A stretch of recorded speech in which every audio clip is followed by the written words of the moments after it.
सब श्रोताओं को प्रभु यीशु मसीह के मधुर नाम में मैं अपना नमस्कार अदा करता हूँ। फिर से मुझे यह सौभाग्य प्राप्त हुआ कि परमेश्वर के पवित्र वचन को लेकर आप लोगों से मिले। आज मेरे प्रचार का विषय है अपने आप को कोई हानि नहीं पहुंचाना। और जाने अनजाने हमारे दिन प्रतिदिन के इस सांसारिक जीवन में हम बहुत ऐसे कार्य करते हैं जिनके द्वारा हम खुद को अपने को हानि पहुंचाते रहते हैं। ऐसे कुछ बातों को आप लोगों के सामने रखकर उन बातों से कैसे छुटकारा या बचाव हासिल कर सकते हैं उसके बारे में आज मैं बताना चाहता हूँ। सबसे पहले हमारे जीवन से तमाम नकारात्मक बातों को निकालना है, चाहे वो सोच विचार हो या बातचीत हो। नकारात्मक रीति से हम यदि सोचते हैं हमारे अंदर से शक्ति या सामर्थ्य खत्म हो जाते हैं। यदि सकारात्मक रीति से यदि सोचते हैं तो हमें शक्ति सामर्थ्य अधिक से अधिक प्राप्त हो जाते हैं। हालेलुया। तो इसलिए विश्वास की बातों को बोल बोल कर, सबलता की बातों को बोल बोल कर हमारे अंदर से तमाम नकारात्मक बातों को दूर करना बहुत जरूरी है। अन्यथा हमारे अंदर से तमाम जो शक्ति सामर्थ्य खत्म हो जाएगी, सूख जाएगी और फिर आगे बढ़ना मुश्किल हो जाएगी। तो इसलिए हमें हमेशा ऊर्जावान होकर, हमें आशावान होकर रहने के लिए हमें परमेश्वर के वचन के साथ मेल रखते हुए सकारात्मक रीति से बोलना और सोचना होगा। जोसेफ के बारे में हम सब जानते हैं।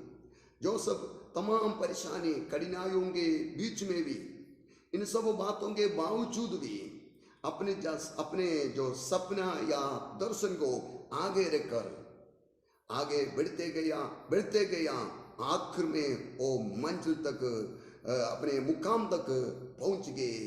हम इसके बारे में उत्पत्ति के किताब में पढ़ते हैं। तो हमारे जीवन में भी तमाम नकारात्मक रीति से जो हम सोचते हैं, बोलते हैं, इन सब बातों को दूर करते हुए, जैसे प्रेरित पौलुस कहता है, जो मुझे शक्ति प्रदान करता उसके द्वारा मैं सब कुछ कर सकता हूँ।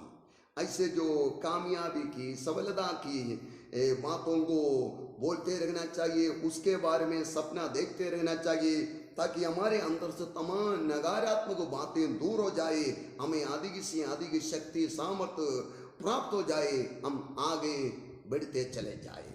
हालेलुया। और दूसरी बात गई, हमारे अंदर से तमाम भय को दूर करना है। हालेलुया। अय्यूब कहता है, जो मैंने भय खाया, जिन जिन बातों के प्रति मैं भयभीत हुआ था, वो जो बातें मेरे जीवन में बीत गई या ऐसी बातें मेरे जीवन में आ पहुंची। मेरे प्रियो, हमारे अंदर से, हमारे जीवन से, हमारे मन से, हमारे हृदय से तमाम भय की बातों को दूर करना चाहिए, ताकि हम हालेलुया भय रहित होकर आगे बढ़ सकते हैं। यदि हम हमारे परमेश्वर का भय मानते हैं, भय खाते हैं, अन्य कोई भी बातों से या कोई व्यक्ति से भय रखने की कोई जरूरत नहीं। हमें समझना चाहिए ये भयभीत होना एक फंदा, एक ट्रैप है, एक जाल जैसे। उसके अंदर यदि हम फंस के बाहर आना बहुत मुश्किल हो जाते। तो इसलिए हमारे जीवन में से तमाम भय की बातों को दूर करते हुए और एक पवित्र साहस प्रभु की ओर से प्राप्त कर कर हमें आगे बढ़ना होगा। Hallelujah, praise the Lord, hallelujah. तो भय की बातों को दूर रखते हुए एक पवित्र साहस हासिल करना है, एक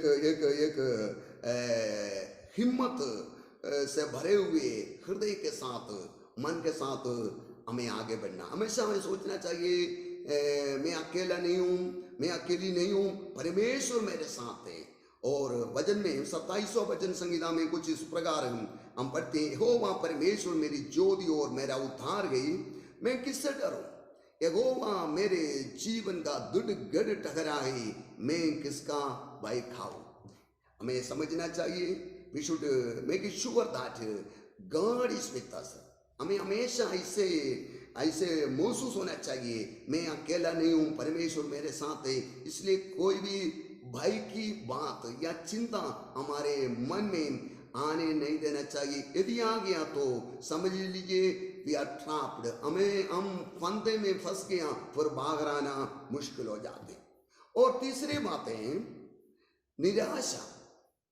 यदि हम निराश हो जाते हैं तो समझ लीजिए शैतान ने हमें बांध लिया, मतलब एक अचेत अवस्था में हम हो जाते हैं। उदाहरण तौर पर यदि देखा जाए, यदि किसी व्यक्ति के जो हेड इंजुरी हो गए और अचेत अवस्था में वो बेड रिडन कंडीशन में पड़े रहते हैं, जीव तो है लेकिन उससे कोई काम नहीं हो पाएगा। यदि एक कोई व्यक्ति निराश हो जाते हैं, शैतान लोगों को तरह तरह की बातों में डालकर निराश कर देते हैं और शैतान से फिर वो लड़ना उन लोगों से संभव नहीं हो पाती। आजकल क्या है, निराश होने के कारण से, आशाहीन होने के कारण से यंगस्टर्स इन दिनों में ज़्यादा से ज़्यादा लोग आत्महत्या कर रहे हैं, क्योंकि उनके अंदर में कोई आशा नहीं है। परमेश्वर के एक भविष्यवक्ता एलिया के बारे में हम पढ़ते हैं राजा के किताब में, तो इजबेल की जो धमकी के सामने वो भयभीत होकर इस्राएल देश छोड़कर और यहूदी देश में चले जाते हैं, यहूदिया में चले जाते हैं। वहाँ पर एक मरुभूमि में, वहाँ पर एक जाऊ के पेड़ के नीचे लेटते लेटते वो परमेश्वर से ऐसी प्रार्थना करते हैं कि प्रभु बहुत हो गया, अब मैं मरना चाहता हूँ, मेरे प्राण को आप ले लें। देख लीजिए, प्रभु के लिए अद्भुत रीति से कार्य करने वाला प्रभु के एक श्रेष्ठ दास, वो जब भय से ग्रसित होकर निराशा में पड़ गया तो वो मरना चाहता है।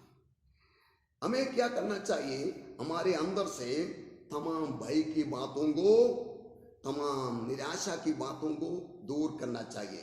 यदि हम निराशा में डूब गए, उससे बाहर आने के लिए एक ही एक तरीका है। यशायाह नबी के किताब 61 के 3 में हम कुछ इस प्रकार पढ़ते हैं, परमेश्वर की स्तुति आराधना यदि हम करते हैं तो हम उस निराशा की अवस्था से हम बाहर आ सकते हैं। अचेत यानी उस निष्क्रिय अवस्था से कुछ भी करने के लिए मन नहीं लगते हैं, वो निराशित होकर मरना चाहते हैं, ऐसी अवस्था से एकदम फ्रीज हो जाते हैं। तो हम उस अवस्था से बाहर आने के लिए एक ही एक उपाय, एक ही एक तरीका है। वो क्या है, परमेश्वर की स्तुति और आराधना निरंतर करते रहना चाहिए। हमारे मन को ज़्यादा पीड़ा नहीं देना चाहिए और तमाम निराशाओं को आशा में बदल डालना है। परमेश्वर की आराधना स्तुति करते हुए हमें आगे बढ़ना चाहिए। और फिर चौथी बात है, हमें अपने क्रोध पर नियंत्रण रखना है। क्रोध पर नियंत्रण रखना है। क्रोध के लिए एंग्री, मतलब वो गुस्सा के लिए अंग्रेजी में एक शब्द ऐसे भी इस्तेमाल करता है, मैड, जैसे पागल के लिए, पागलपन के लिए मैडनेस। लेकिन तो गुस्सा चढ़ जाता किसी के जीवन में, वो पागल जैसे हो जाता है, बर्ताव करना शुरू कर देते हैं। तो इसलिए अपने गुस्से को कंट्रोल करना बहुत जरूरी है। वचन में यदि गुस्सा हो जाता या गुस्सा चढ़ गया तो पाप नहीं करने के लिए सलाह दे रखे इफिसियों की पत्री अध्याय 4 में। इसलिए मेरे प्रियो, यदि आप शॉर्ट टेम्पर्ड व्यक्ति हैं, आपको अपने गुस्से को कंट्रोल करना चाहिए, अन्यथा आपको खुद को चोट करेगा, उसमें कोई संदेह नहीं है। तो इसलिए गुस्से को कंट्रोल करना, ताकि हम ऐसे समयों में जब गुस्सा चढ़ जाता, तो हमें कुछ बोलना या करना नहीं चाहिए। प्रभु पर भरोसा रखते हुए और प्रभु के आत्मा की अगुवाई में होकर हमें अपने को नियंत्रित करना चाहिए। पवित्र आत्मा के जो कूलेंट वो हमारे मन में, हमारे हृदय में डालते रहना चाहिए। वो ठंडापन हमें महसूस करना चाहिए, ताकि हम गुस्से के ऊपर भी हम कंट्रोल कर पाएंगे। और पांचवी बातें, हमारे जीवन के निचले स्तर के ऊपर कुछ कार्य करना। हमारे जीवन के निचले स्तर, तो हमने जो इससे पहले की जो वीडियो में ये बताया गया कि हमारे जीवन के 3 ऐसे स्थान हैं जो हम कमजोर हो सकते हैं। और यूहन्ना की पहली पत्री 2 अध्याय में इसके बारे में हम पढ़ते हैं 16वां पद में। वो है शरीर की अभिलाषा, आंखों की अभिलाषा और जीविका का घमंड। मेरे प्रियो, इन तीनों क्षेत्रों में कैसे हम जय प्राप्त कर सकते हैं उसके बारे में इससे पहले की जो वीडियो में मैंने बताया गया। त्रिएक परमेश्वर की सहायता से या मदद से हम इन तीनों क्षेत्रों में हमारी कमजोरियों को दूर कर सकते हैं। पवित्र आत्मा की सहायता से हमारे शारीरिक अंगों को यानी शरीर को कंट्रोल कर सकते हैं। पिता परमेश्वर को जो हमारा विश्वास है, उस विश्वास के द्वारा इस संसार को यानी आंखों की अभिलाषा के ऊपर जय प्राप्त कर सकते हैं। प्रभु यीशु मसीह के लहू की मदद से या लहू पर भरोसा करते हुए हम शैतान के ऊपर मतलब जीविका के घमंड के अहंकार के ऊपर भी जय प्राप्त कर सकते हैं। और छठी बात, हमारे जीवन से तमाम टेंशन को, चिंताओं को दूर करना चाहिए। और चिंताओं से घिरे हुए होकर हम अपने को कॉन्सेंट्रेट करके एकाग्रचित्त होकर कोई भी कार्य नहीं कर पाएंगे।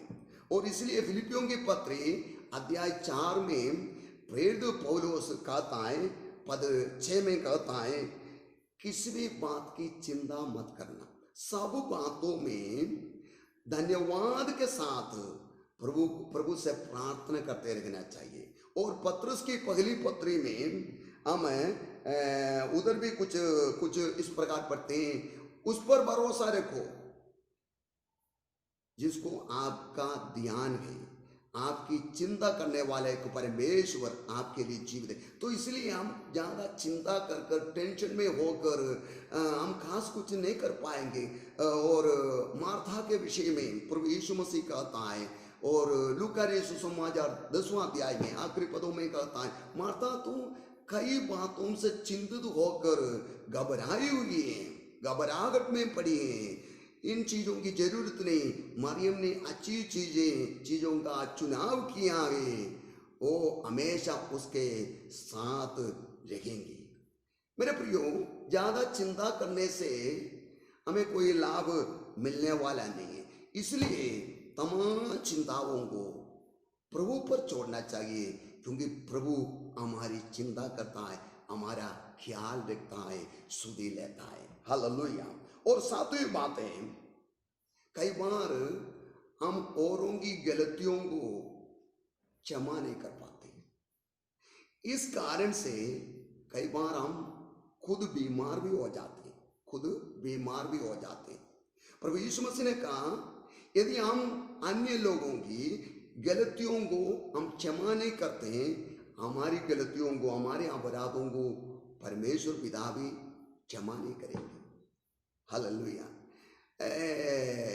हमें हमारी प्रार्थनाओं का उत्तर प्राप्त करने के लिए भी औरों की गलतियों को क्षमा करना बहुत जरूरी है। तो हमें औरों की गलतियों को क्षमा करना चाहिए। किसी के प्रति घृणा, प्रतिकार करने की जो भावना इत्यादि बातें हमारे जीवन में नहीं होना चाहिए।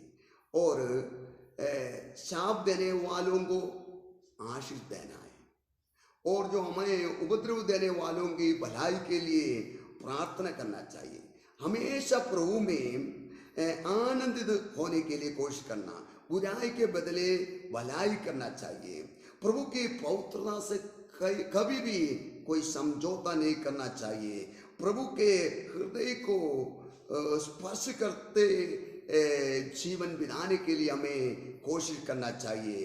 और इत्यादि बातें यदि हम करें, हालेलुया, हम अपने को घायल करने से अपने को बचा सकते हैं।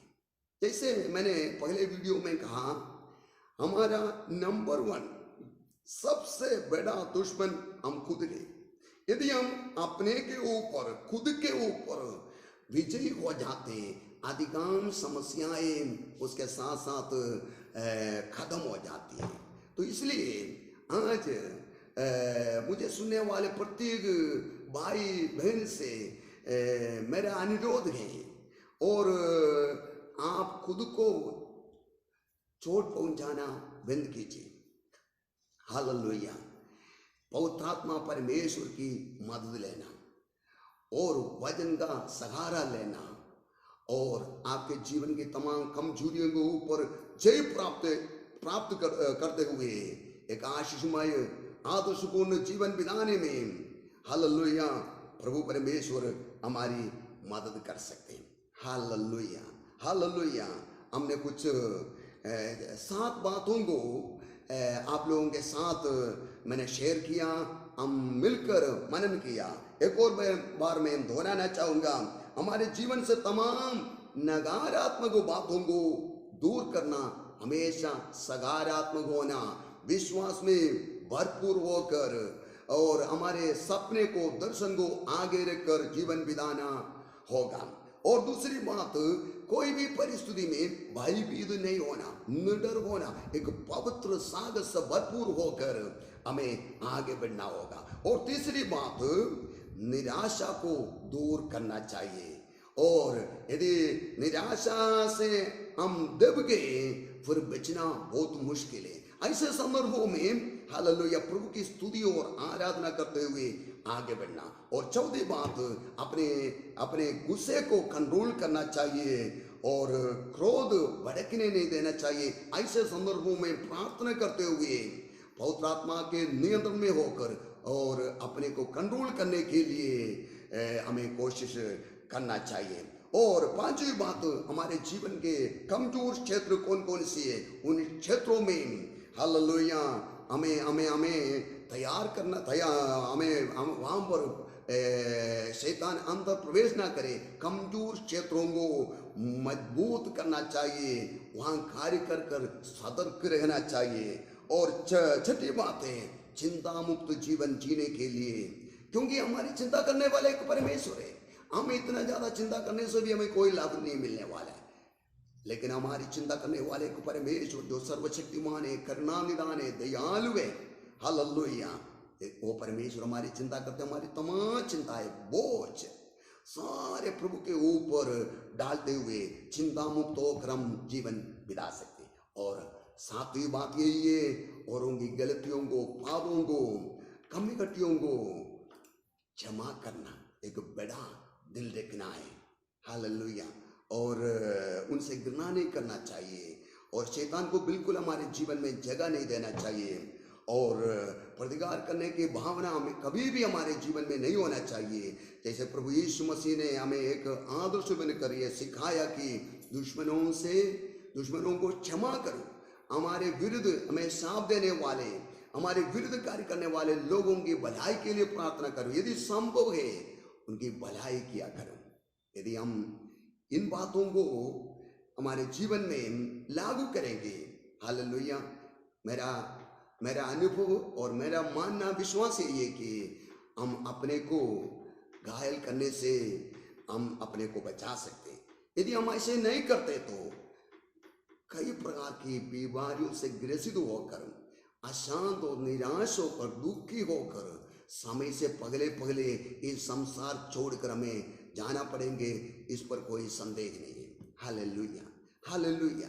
इसलिए आइए हम हालेलुया प्रभु परमेश्वर के हाथों में अपने जीवन को समर्पण करते हुए हालेलुया प्रार्थना करेंगे। हालेलुया। हमारे प्यारे परमेश्वर पिता, धन्यवाद हो इस वचन की सेवकाई के लिए, जो वचन आपने मुझे प्रकाशित करके लोगों तक पहुंचाने के लिए दिया। उन वचनों को मैंने हालेलुया लोगों को पहुंचाने के लिए इस वीडियो के तौर पर और तैयार कर कर भेज रहे प्रभु परमेश्वर इस वीडियो को सुनने वाले प्रत्येक भाई बहन के लिए, प्रत्येक व्यक्ति के लिए मैं प्रार्थना करता हूँ। यहाँ पर बताए गए कोई भी विषय से कोई भी व्यक्ति ग्रसित है या पीड़ित है और छुटकारा प्राप्त करना चाहते हैं तो प्रभु परमेश्वर रहम करे, करुणा करे, पवित्र आत्मा की मदद से, हालेलुया यीशु के लहू से, परमेश्वर के पवित्र कलाम के द्वारा, हालेलुया अपने अपने जीवन की कमजोरियों से जय पाने के लिए, अपने आप को घायल करने की जो अवस्था से बच निकलने के लिए, हालेलुया एक पराजित जीवन नहीं खुदा, एक विजयी जीवन जीने के लिए प्रत्येक की सहायता करे खुदा। ओ शैतान के तमाम प्रभाव यीशु के नाम से खत्म हो जाए लोगों के जीवनों में से। जैसे मैं प्रार्थना करता हूँ, लोगों के लिए प्रार्थना करता हूँ, जो लोग इस वीडियो को सुनेंगे खुदा, उन सबों के जीवन में इस वीडियो आशीष का कारण ठहरे। हालेलुया पवित्र आत्मा परमेश्वर, ओ परमेश्वर के इस वचन के द्वारा, हालेलुया लोगों के जीवन में अद्भुत कार्य करे खुदा। अपने को चोटिल करते हुए शैतान के हाथ में पड़े पड़े तड़प रहे लोग, ओ हालेलुया उस अवस्था से बच निकलने के लिए, एक विजयी जीवन जीने के लिए, परमेश्वर को प्रसन्न करते हुए एक आदर्शपूर्ण जीवन बिताने के लिए हर एक जीवन में प्रभु जी सहायता करें। धन्यवाद हो प्रभु जी, अपने अद्भुत रीति से कार्य किया, सुनने वाले हर एक व्यक्ति के जीवन में हालेलुया अद्भुत रीति से कार्य करने जा रहे हैं। धन्यवाद के साथ तमाम आदर महिमा आपको देते हुए प्रभु यीशु मसीह के मूल नाम में मांगते ग्रहण कीजिए प्यारा परमेश्वर पिता। आमीन आमीन आमीन।